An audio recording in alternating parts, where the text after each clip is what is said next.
વાપીમાં સરકારી બાબુ લાંચના છટકામાં ભેરવાયો। વાપી ખાતે આવેલી સેન્ટ્રલ એક્સાઇઝની કચેરીમાં સીજીએસટી ઇન્સ્પેક્ટર લાંચ લેતા ઝડપાયો છે।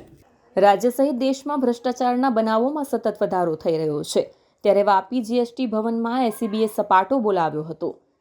સીજીએસટી ઇન્સ્પેક્ટર લાંચ લેતા રંગે હાથે ઝડપાયો હતો। નોકરીના એક જ વર્ષમાં લાંચ લેવાનું શરૂ કરી દેવામાં આવ્યું હતું। પોતાની જ ઓફિસમાં ઇન્સ્પેક્ટર લાંચ લેતા રંગે હાથે ઝડપાયો હતો, જેથી એસીબીએ ધરપકડ કરી આગળની કાર્યવાહી હાથ ધરી છે। વાપી ખાતે આવેલી સેન્ટ્રલ એક્સાઇઝની કચેરીમાં સીજીએસટી ઇન્સ્પેક્ટર તરીકે યશવંત રાજેન્દ્ર ગેહલોત ફરજ બજાવે છે, જેઓએ ફરિયાદીને ટેક્સ બાબતે આપેલી નોટિસના નિકાલના કામ પેટે ₹40,000ની લાંચ માંગી હતી। ફરિયાદી ખાનગી કન્સ્ટ્રક્શનની ભાગીદારી પેઢી ચલાવતા હોય, જે પેઢીનો સન 2020-21ના વર્ષનો સેન્ટ્રલ જીએસટી તથા સ્ટેટ જીએસટી ટેક્સ ભરેલો હતો।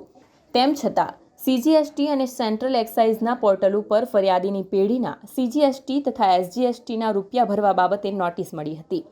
ફરિયાદી સીજીએસટી કચેરી ખાતે જે આરોપીનાઓને મળતા તેઓએ ફરિયાદીની પેઢીને ટેક્સ બાબતે આપેલ નોટિસોનો નિકાલ કરાવી આપવાના અવેજ પેટે ફરિયાદી પાસે 40,000ની માંગણી કરી હતી। લાંચના નાણાં ફરિયાદી આપવા માંગતા ન હોય એસીબીનો સંપર્ક કરી ફરિયાદ આપતા આજરોજ લાંચના છટકાનું આયોજન કર્યું હતું। લાંચના છટકા દરમિયાન આ કામના આરોપીએ ફરિયાદી સાથે હેતુલક્ષી વાતચીત કરી ફરિયાદી પાસેથી 40,000ની લાંચ સ્વીકારી પકડાઈ ગયો હતો।